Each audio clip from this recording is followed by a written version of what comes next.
Guys, Katie Austin and Allie Walker here, and we are here to present to you on symbolic interactionism theory.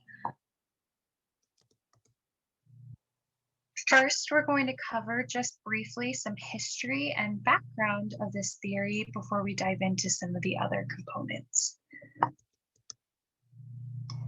So, as we dive in, the first thing to consider is that there isn't one main contributor when we talk about symbolic interactionism theory. The book does point out a few contributors, such as George Herbert Mead and Herbert Blumer. He was the first person to use the term symbolic interactionism, but there's not just one person that we're going to be talking about. The book does point out that this theory has its earliest roots here in the United States as we look at philosophers of the early 1900s and some of the ideas that they contributed.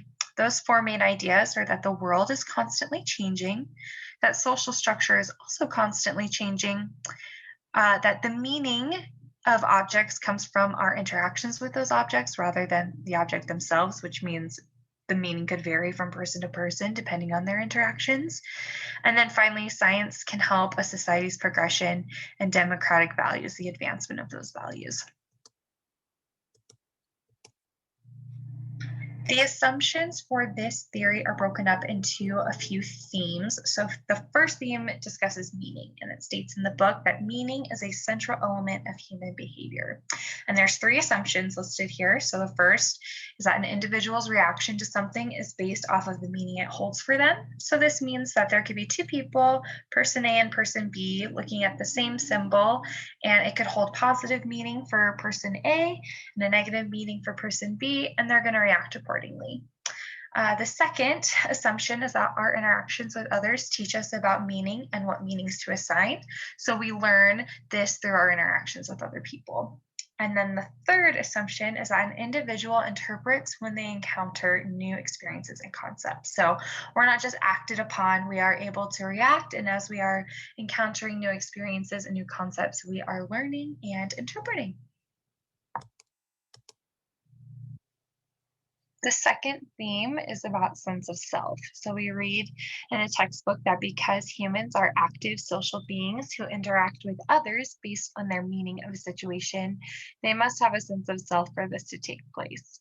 So the two assumptions here are that babies come into the world asocial. So this basically just means that we are not born already with ideas about who we are, but we're able to develop that along the way as we interact with other people. And the second assumption is that the reflection of previous experiences and a sense of self govern behavior in future experiences. So this just means that as people, we have the ability to reflect on the experiences we've had, and we're able to think about how we believe others are perceiving us. And then we use that as a way to govern our future actions and our future behavior. The final theme, instead of talking about just the self, it moves more to a societal view. So the first assumption here is that individuals are influenced by the society that they are immersed in.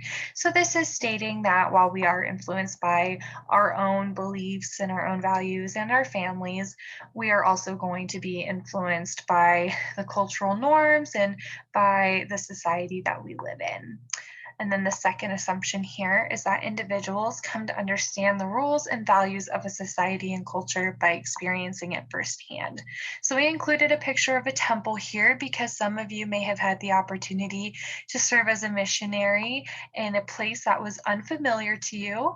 And maybe you spent time before you went to the MTC reading about the culture of your mission and reading about what it would be like to be amongst those people, but you really didn't get to understand it or learn the cultural norms until you were there and until you were living it and understanding it through interacting with the people. So we actually have a video later on in our presentation that demonstrates this a little bit more. Thank you so much for explaining all the history and assumptions, Allie. I'm just going to go ahead and explain a few of the concepts of the social interactionism theory. They're all very buildable off of one another, so keep that in mind as I explain them. The first concept of the social interactionism theory is symbol. This is like the cornerstone of the theory because it is basically the foundation for the rest of the concepts. Wherever there is social interaction, there is most definitely symbols included. For example, language is a huge symbol. Like this quote says right here, it's the most powerful example of symbol, just like it says in our textbook. And we'll go over some other symbols later on as I explain the concepts. And no matter what, there's always meaning to symbols, but it depends on what setting one might be in. In order to have social interaction, there must be two or more people involved. These interactions can either be verbal, like saying, "Hey, how are you?" to someone, or nonverbal, such as waving or smiling at someone. Interaction is highly symbolic because people can take different meanings from their experience. Just think about how two people might be able to be in the same situation or setting, yet they take a completely different context or definition from their interaction in comparison to the other person. Next, we have gestures, which are basically nonverbal symbols.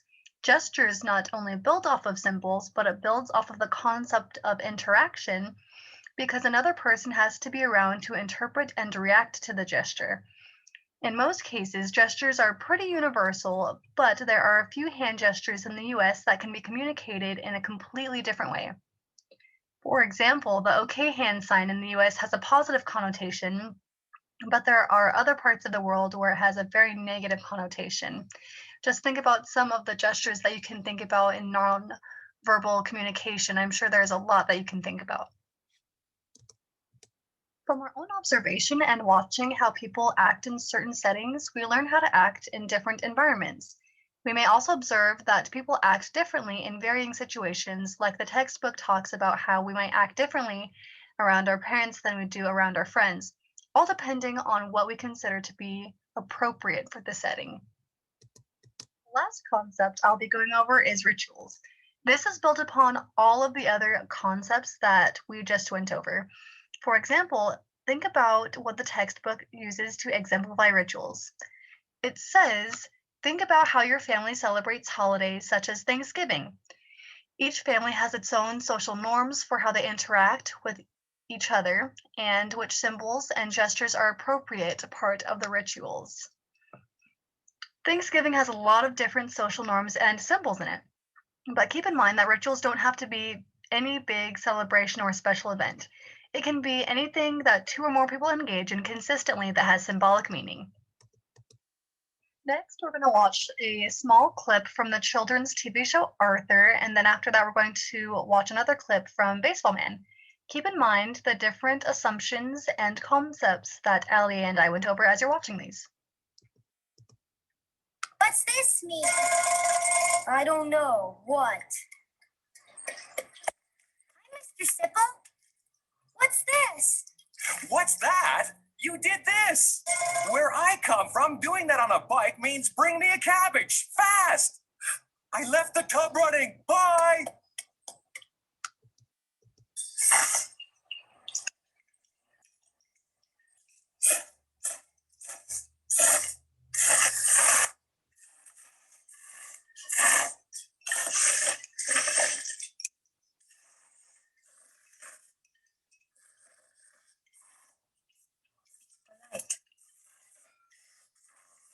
It's okay.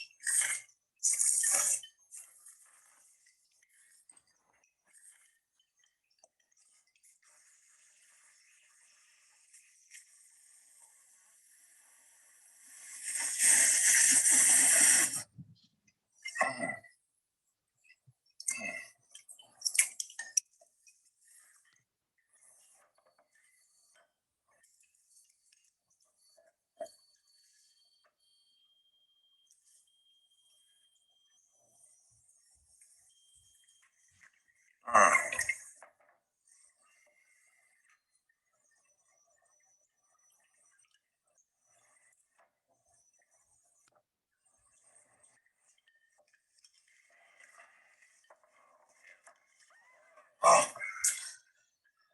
What? Bad luck.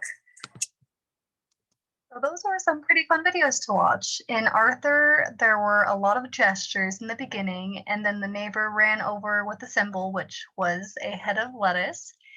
which was a ritual and social norm where he was from. In Baseball Man, it's obvious that there were a lot of rituals and social norms that he was unaware of, like slurping his noodles, trying to get some of the drink that the woman was pouring, and then sticking his chopsticks, which was a symbol of bad luck, into his food. So there are a lot of good assumptions and concepts in there. You can mention some of the things that you saw in the comments. Lastly, I'm going to go quickly over some of the critiques in this theory. First theory was created by Steiker in 1980, saying that the theory was hard to define and test, but with some research and extensive work, researchers have said that this critique is no longer valid. Next critique is that there is not one central theory, and that the theories of the concepts are not very well developed, and that the theory is a bit ambiguous, which can actually be helpful in some ways because then people can pick and choose what they would like out of the theory rather than having to use all the concepts and assumptions. The last critique that I will go over is that the theory does not focus on emotions or the unconscious self. However, researchers are trying to find out ways to tie basic assumptions to study the role of emotions in the lens of symbolic interactionism theory. And that's all we have for you. Thank you so much for watching.